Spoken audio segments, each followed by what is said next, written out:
Sound tadi na takpiri ma'am sound ya biya bro.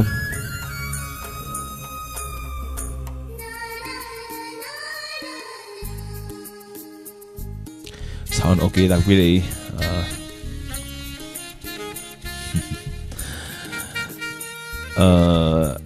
Nasayagi sin natin leng ni ma'am si sound ya di haibagi si makokti pathasan mo na makagi kami singi uzaw da bahita Hojikti sound ya biram nagani khanjare sound yare takpili bilang bam ambika ke h tram nokshari samren samde sabam santi samren rai cruzam ibem zaning thozam elina mangang tram nokshari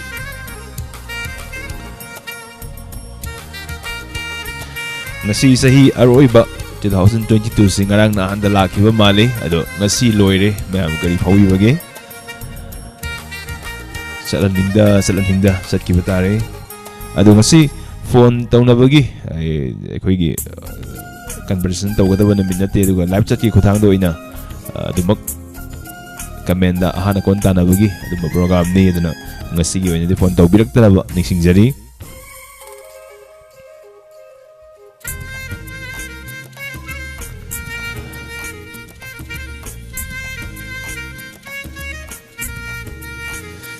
ngasi si bye bye ni aduna mayam jang how sana ba sahi ano ba mabutaram na okpa adugo mamakagi namit ni taron basida Diamond TV gisu akana ba program kaya mamayam na bukta uji basaklon kaya mo ud na ba sem sa laysari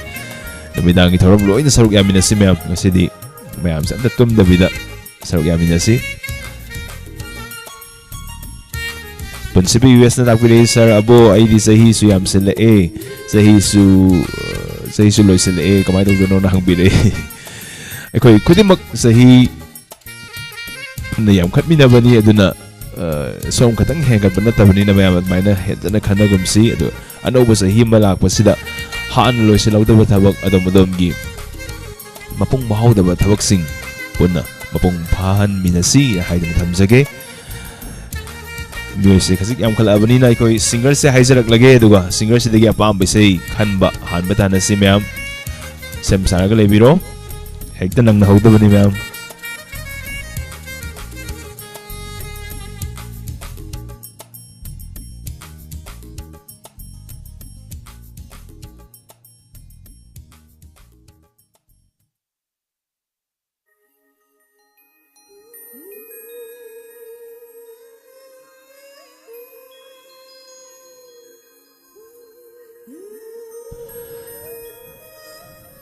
Good morning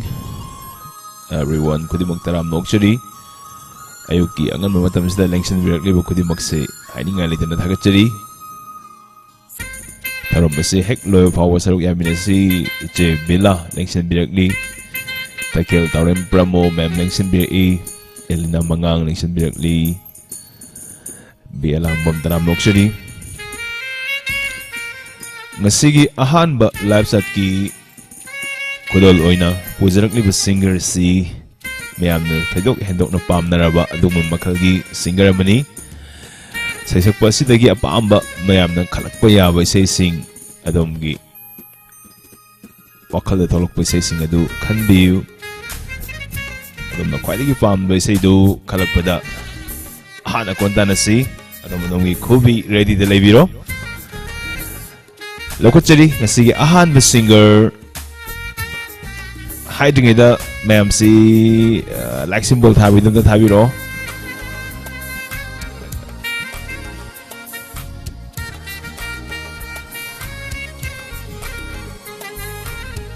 duga mingsu sa logo ni na mingsu logo sa ke like symbol hana dum thabi ro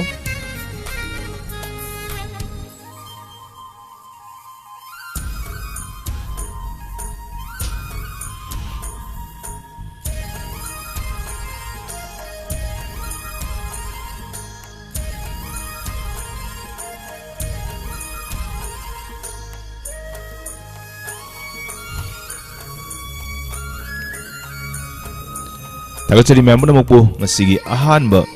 Melselina sa nagsin beri taram noksari good morning TV sarabo krum sari tang beri taram noksari Melselina ngasigi ahan ba lakot chari ba singer Utam Mayanglangmam mayamna khakado hindona pamnaraba singer ni singer sidagi apamba adonna tabining may say sing biu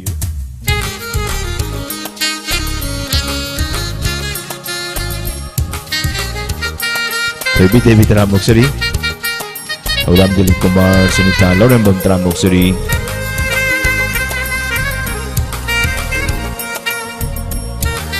Prinsipe US na Chirom Lekay Takpilay Biya Langbam na Kazagi Dimple Chirom Lekay siga Kazagi Dimple siga amtang oram dong wale Aduga Kazagi yam khanbire Kazagi Dimple si Mari ahamba Chirom Lekay gilay sabi daw buse siga Mari sure yam mana na ngasidi Kazagi Dimple ngata na hodok pire ahamba da Prinsipe US Chirom Lekay gilay sabi su Kazagi Dimple daw buto so orang muni kanjay mayam oibram tang haibiu Kazagi Dimple yam khanbire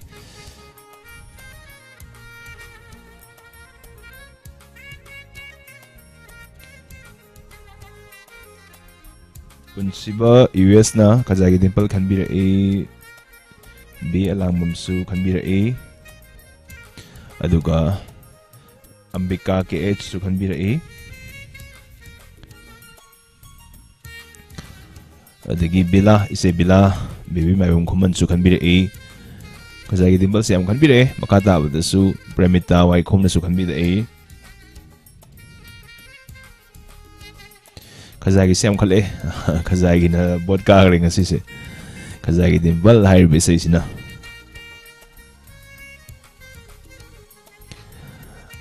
Kazagi Dimple khanbire ahan by say si aduga ani subugi say si Kazagi Dimple ngakta ngai kre aduga Thodam Delu Kumar na Bem Bem hire say si khanbire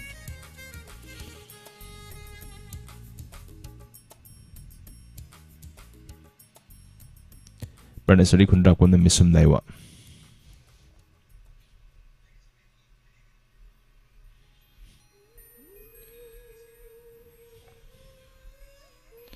Adudi ahan bagi say si Kutol Damdaragi mayam na hojik pawada kwaadagi khanbirak po say si Kazagi Dimple duna hire say sini aduga isay si ngasi bye bye namit asida ari nogi lang dai oriba ngasi namit asida ahan ba live chat ki Kutol ni utam na sakpi bani Kazagi Dimple duna hire say si mayam da Kutol Damjage adu mayam su ano ba sahi malakpada Tikta kaidaba hana loisalawdaba thabaksing mapung hana loisanbu orasanu duga ano wala iba say sina pibili bo Kutol se aduki matik adom da laibok phaba taru ba da mai pakpa wano oiminarasi Kutol Damjari ngasigi ahanba mafam kaliwi say Prinsipe US B Alangbam Ambika KH Bila Premita Waikom Joy Moirang Tim mayam sina amatta oina khaminarak libi say Kazagi Dimple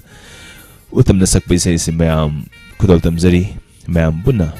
tamina si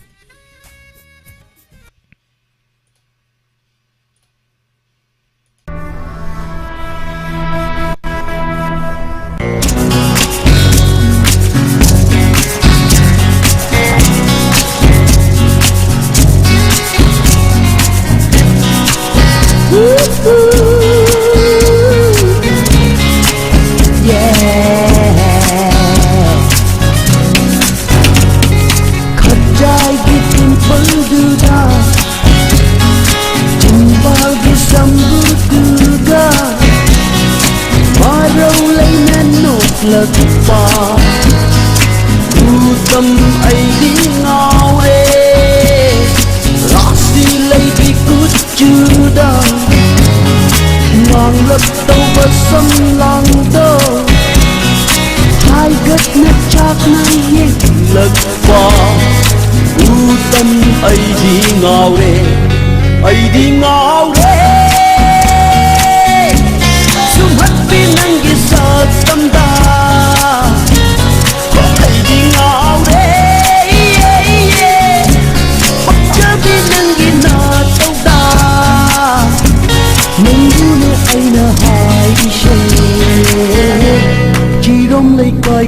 leishabi khajai gi tin panduda chimbal gi shambuduga arau leina nuklakpa utam ai di ngaure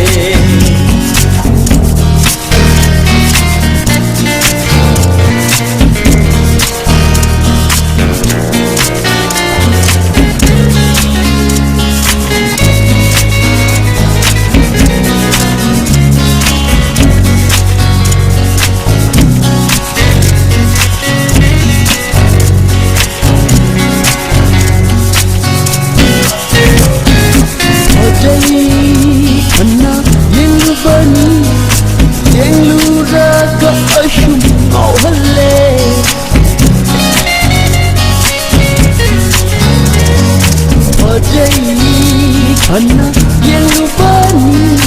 yang luraga asyam ngau hale ngau luraga amu pamlakle pamlagana hena shire nang se ai gi ai ra ke ai khoi da nang nei ra se nang se ai gi ai ra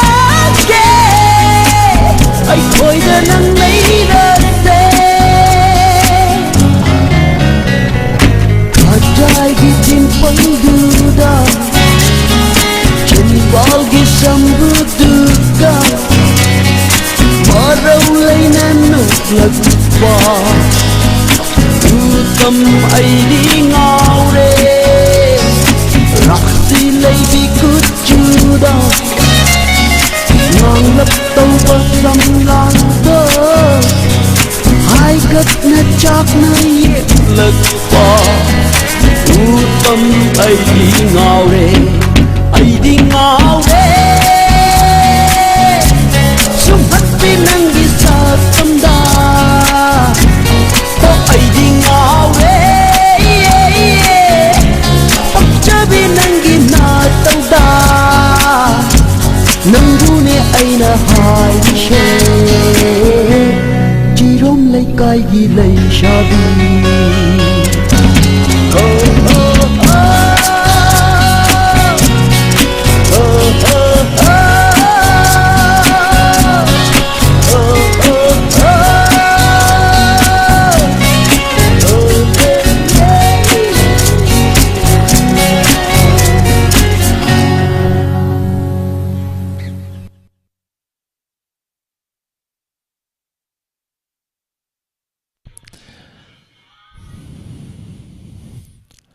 Thakachari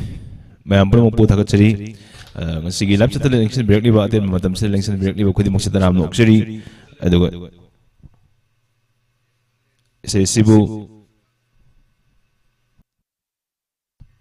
khanbiam liba sing si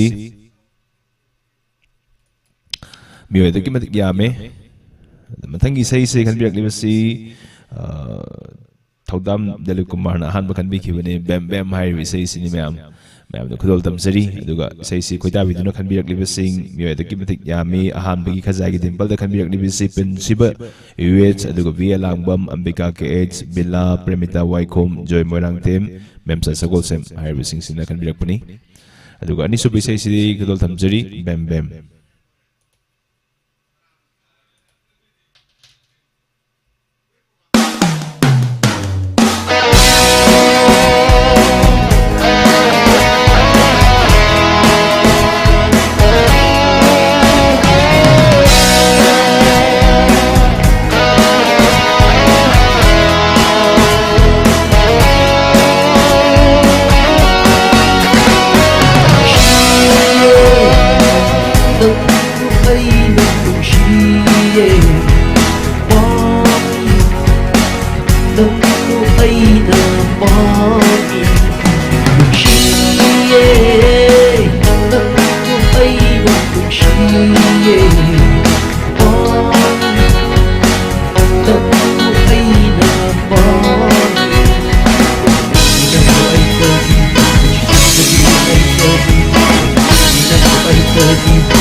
Masigi live sa talang si birthday basing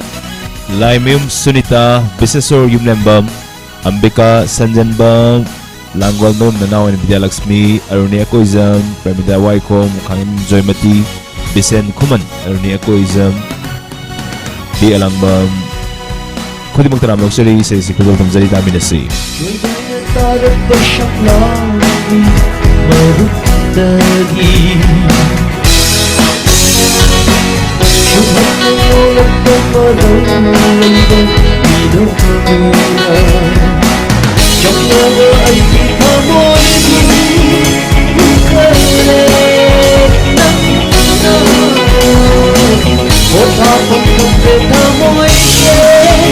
Lain ambil Bukan Jangan berarti kamu ini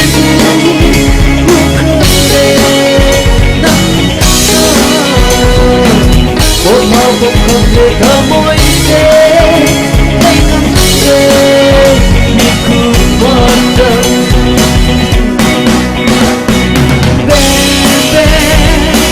Kawai di kawai oi di bebe Oh bebe Kawai di kawai oi di bebe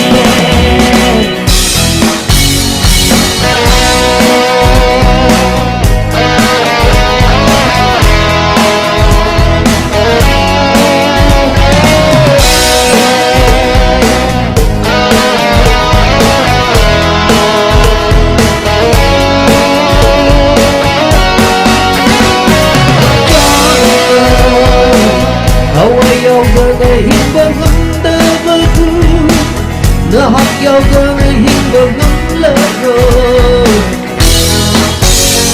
Pagkakare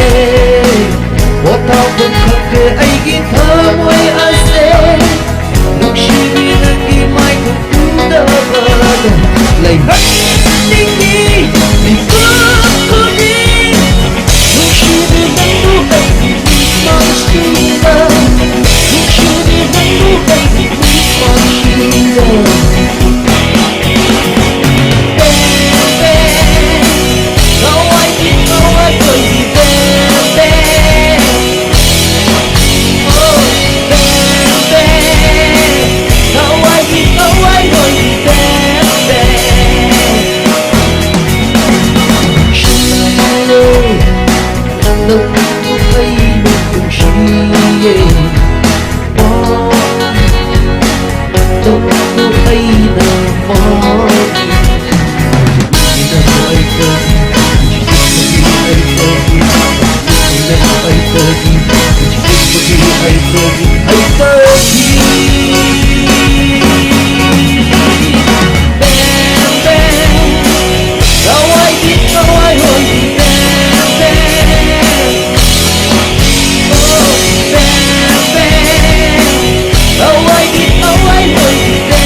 Yamna fazabay say mana ani sumum kan gre utamgi aduga hom subay say miyamna pu miyam gidong tu pudra luxury pranesturi khundrak pumna khanbirak pani aduga makata na say sibu pampiri basing na say sa thazari ngi mikop sidai sida adomgi say sibu khoita birabo oitaragadi misum laiwa haibi say si ho mek sidam comment ibira mo aduga adu patok sarake aduga hom subom hom kalibo utamgi aduga na say Mikithi haidana yamna kaikuna kumba yamna fazaba kaiku mde avenaugi matam amada yamna pamna kiwa film amadagi saini isai si kodol damzari misum laiwa pobio isai si bukan biraki wasi Praneshwari Khundrakpam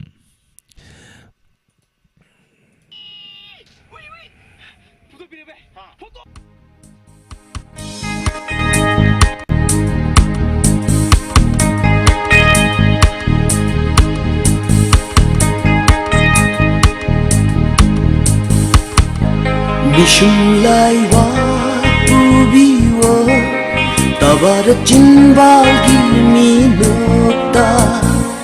Tamoy se pubang andre Pakang tamoy jekai re Bishum laiwa pubiwa Tabara jinbagi minota ꯊꯃꯣꯏꯁꯦ ꯄꯨꯕ ꯉꯝꯗ꯭ꯔꯦ ꯋꯥꯈꯜ ꯊꯃꯣꯏ ꯆꯦꯈꯥꯏꯔꯦ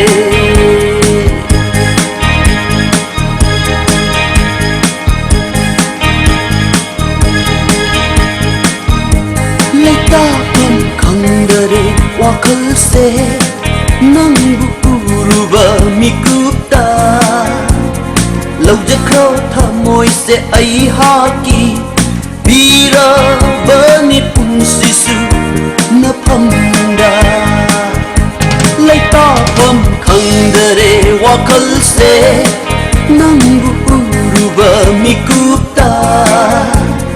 ꯂꯧꯖꯈ꯭ꯔꯣ ꯊꯃꯣꯏꯁꯦ ꯑꯩꯍꯥꯛꯀꯤ ꯄꯤꯔꯕꯅꯤ ꯄꯨꯟꯁꯤꯁꯨ ꯅꯐꯝꯗ ꯃꯤꯁꯨꯝ ꯂꯥꯏꯋꯥ ꯄꯨꯕꯤꯌꯣ ꯇꯕꯥꯔ ꯆꯤꯟꯕꯥꯜꯒꯤ ꯃꯤꯅꯣꯛꯇ ꯊꯃꯣꯏꯁꯦ ꯄꯨꯕ ꯉꯝꯗ꯭ꯔꯦ ꯋꯥꯈꯜ ꯊꯃꯣꯏ ꯆꯦꯈꯥꯏꯔꯦ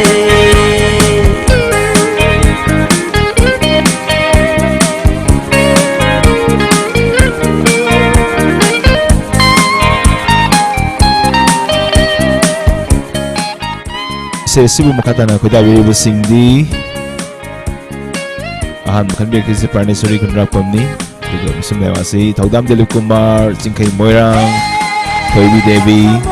nasingmana khanbini Langojam Nanaw and Bida Lakshmi B Alambam Krishnazari Joy Moirang Trio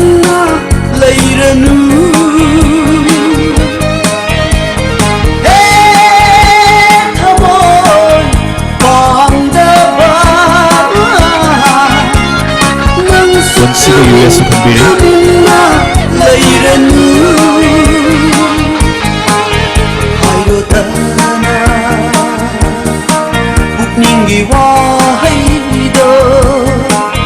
I love you Toibi I love you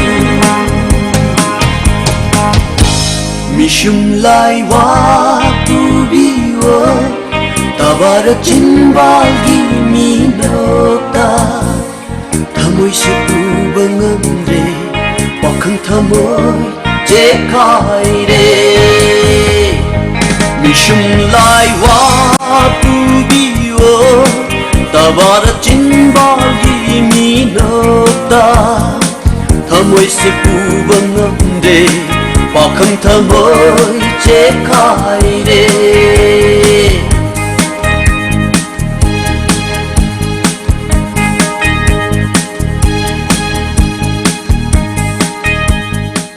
Kangimom Joymati Nasarabo matamna kanabu sungay bide ariba sahina awa ana khudimak pokibo oirasanu anoba sahina nungay faba nuksi janana leiba momon minokta porakpo oirasanu dakbir ai Kangimom Joymati ma'am taram noksari adumna khanbiri wakalon simak isorna pinabi oirasanu aduga ngasigi utam gi oinadi sai home siloizare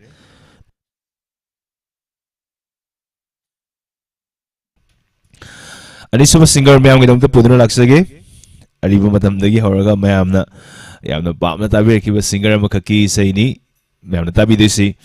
adu hanagi matawgumna koi laksim bol thawda dumang thabiro adugi matungda hawrasi singer sa hairke adu hana methoga leitana bani mayam zamana naba sai khanba hanba dana nabani nungai jana ban dawsabani singer haisa dringi gi mangoinana hana gumna Symbol like symbol thabido like symbol thabira pasing Parneswari Khundrapam thabira a Ambika KH thabira a Bemsa Ningthozam Singkai Moirang Manikanta Janambam Elina Mangang Thoibi Devi Chingkai Moirang Santibula Laisram Manslina kudi muktaram nokchari singer haizal lage yam kanna suli daba yam kanna sunau daba atugum makal gi singer am haizal ke ma'am soidna pambe gani khanjai Hijack lagi ma'am ready lebiro dongi kubi ani thang do ready lebiro Brooklyn Diamond TV na adongi ani super singer Nande Sorry singer sidagi apam baise type do biro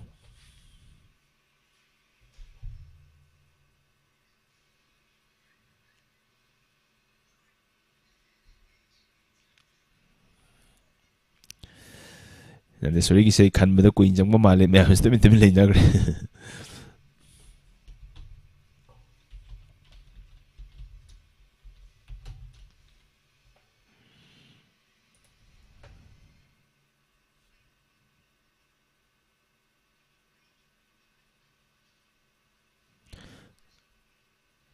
Nangi aigi nungsi wari hai tokum atona Nangi michi khalakano ya pasa phong hatakan bire tokum aton gi sana isinjage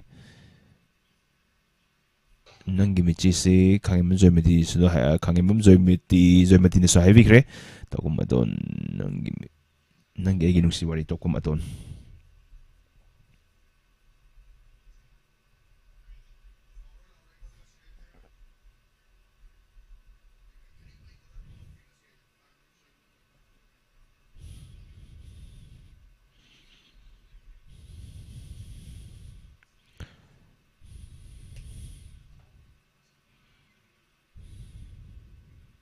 Nangi aigi nungsi wari se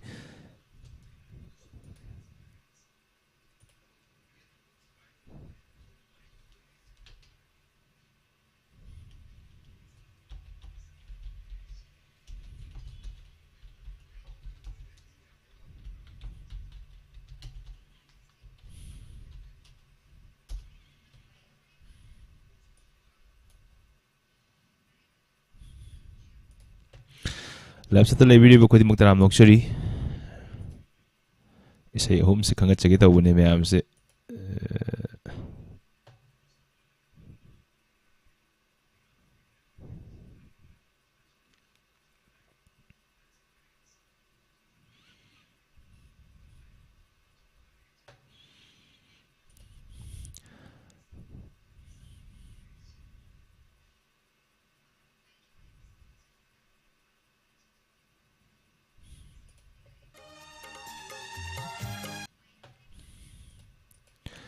Aduga ani sumham kalibisay sina nanggigil ng si Warigi matangda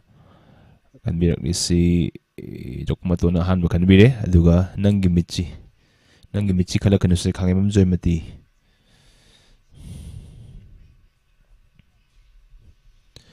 ayam joy mati gi nanggimichi kala kanu yam na fazabay say ni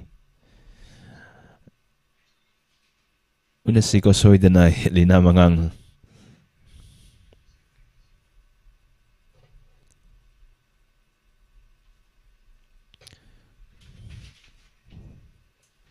Dinesar mamadi nandesuri nigi fondokta sakibisay ni nangi aigi nungsi naba nungsi wari haibo ko isay si kudol tamzage may ampun na tamin na si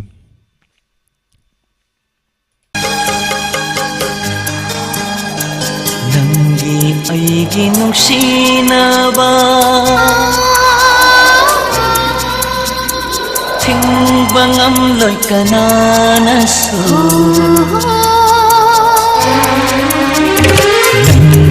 Aigi nungsi naba Tingbang amloy kananaso Nanggida maglep na bali Aigi punsi se Jitna pun krabali punni Ibanigi nungsi marisu Tadat pangamloy kanana Thawai oy riba Thadok leroy nangbo mapoksi mage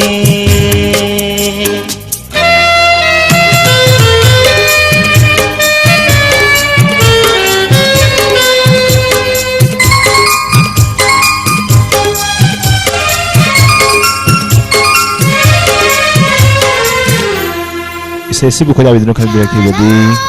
tokum aton kusinazari say si buko David ni basing kata na dumak say si aho paring tatuyo Nungsigi magundi Nungsibata na kamna bani Mahausa ni mahausa Nungol haliba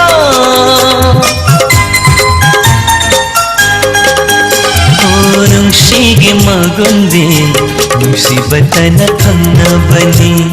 Mahausa ni mahausa Nungol haliba Nungsi na ikaw lang jabani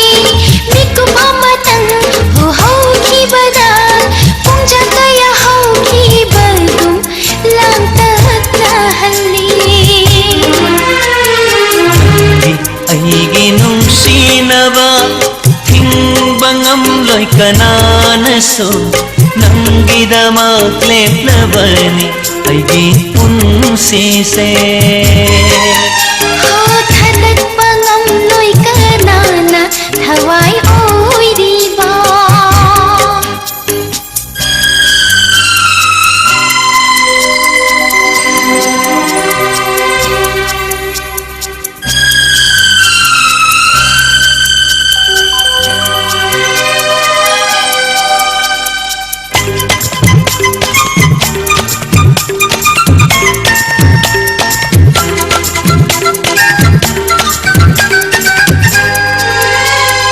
Manjarakpa asa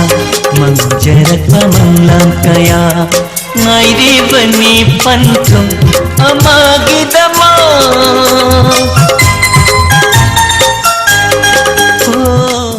Punsibi US na ahan ba ni suba suba haibidi first second third akhru sing na khata ba sei da khek na mani sing jari hai oi atop pa danda su khara dum pium phai Na pachikna chanawa hai tabu tamlaro ne wo imamda lejaningi nalnakna thawai oi diba Aigi nungsinaba Tingbangam loy kananaso Nanggidamak lepnabani Aigi punsise Chitna pun khabani punni ibani gilung shibarisu thadat pangam loy kanana thawai oi diba Thadok leroy nangbo Mapokshi mage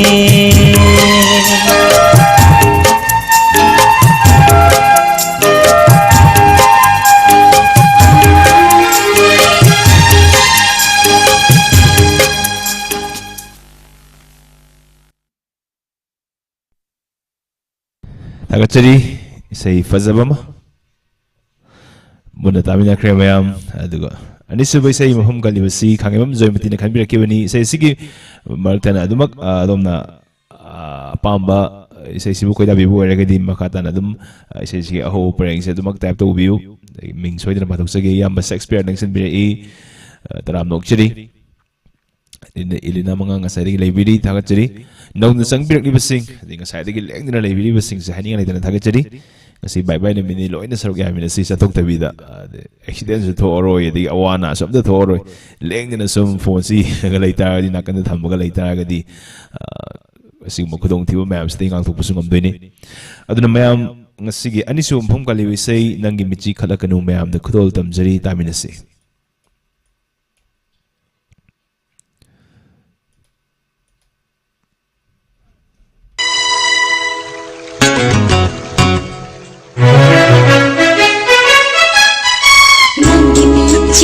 Lakanu wakhali rang langi ne nangi michi khat lakanu wakhali rang langi ne luna luna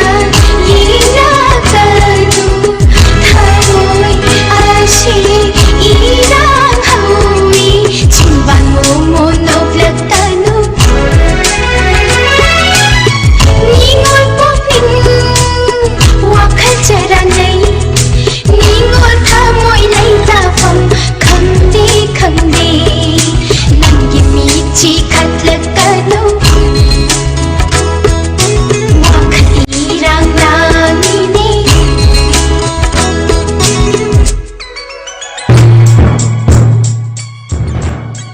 matam madari si sai sina kana tha magadi atang lep ko bome yam tana bise ni ana fazaba bi alam mo si sai ko da biri kai moirang sang bili hani ai tana thaga jai thabi devi aruni akozam arambam bijay ambika k8 sambil sabam santi kumuksam dinesori inaw sing kai moirang thongam bining thosam chomlin thoi sanaton chanu Marzia si ano womale Sabi kontrak pom na ibili Nautok som Besal usam Miyoy ano wayam lang sin bire Hangay sum buzada ba Salam Sanjit Singh. khangni ai khangni pakum piba ngamloi hai ni ngamloi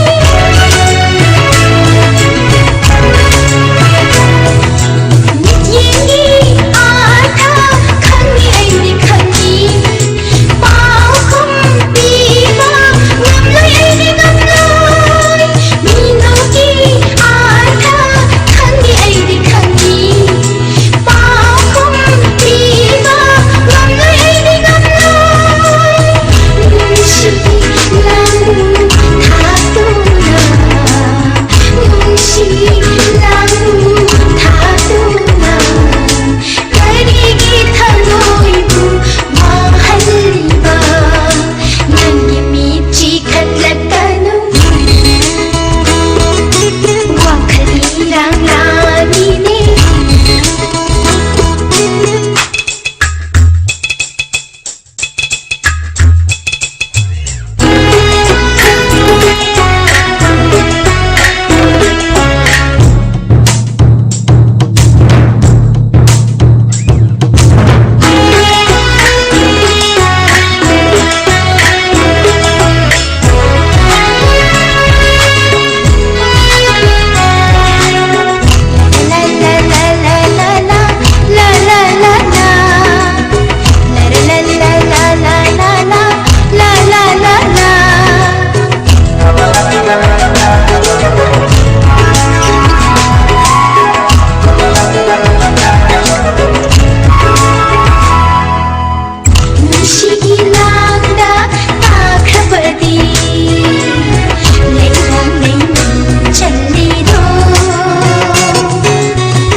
Khangimam Zoymati na say fazaba makhan biragdana mayam bona tamina kre nangi michi khalakanu wakal irang langi ni haibi say siyam romantic oiba matam amagi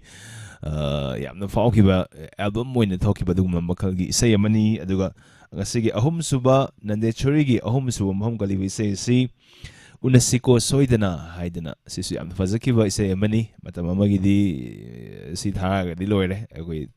now tip kind of later Manisida the mobile talking with them work over Mali when a siko so it say CD the Gataroga cassette when capping in them does he's had some near Paduma album Makalamani Masisu Mam the Kudal Tamzeri says Sibukoida Viduna can be a kibasi Elinani do Makatana Pan Billy Singer laps at the Muk Yawbira or the Ming so it in Lofoxerke Kudal Tamzeri una siko soidana.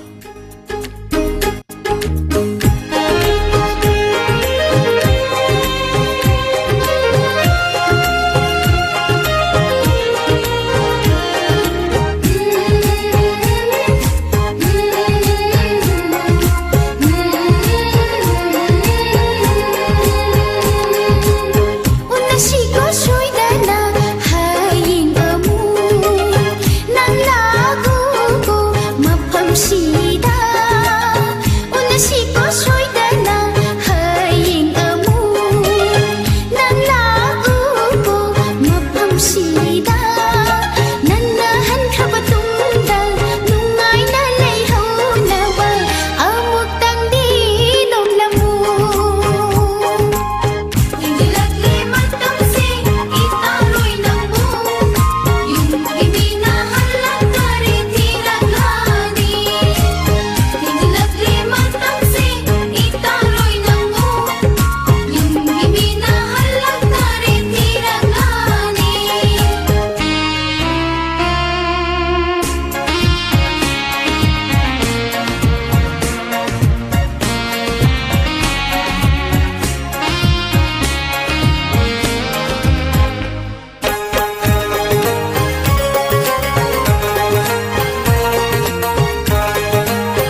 Live sa tayo sing ibem sa lay maten tha sir khonjal yam dak piri yam phajai dak piri takachari sir sa yam haida hene horen sakpiwa horen soidina khodol tamjage atheng mugi program soidina sir yam ina si mem ibem sa lay maten tha taram noksari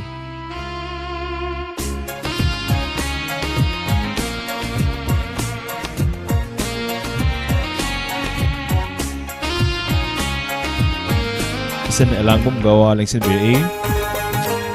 Robert Yimam dan Pedi lengsen biri saya sina thorom sigi agoi ba ojage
Mr. Don lengsen biri we alang mampun sibe iwits Hoy numidang itharom soy na sarok yamin si mayang masigi live sa telebini ba ni sama hin lengsen biri lebiri bu khudi mak horen soy na numidang program soy na nuway gani nahan mo kay uda ba saklon kaya uda na ba sem surgery soy na sarok yamin si jengke mo lang Angelina talk show ichen alang mong gawa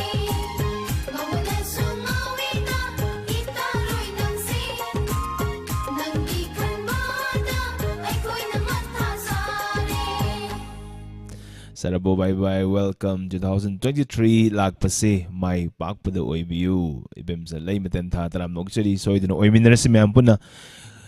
kasigi oinadi ayokyo na sandok sa live chat ki thoram Diamond TV na sandok sa summa program masi matanga si tension jage aduga mukaso na haisage horen numidangi program si soidina nungay gani kanjay aduna masida muk mayam soidina sarok yamin si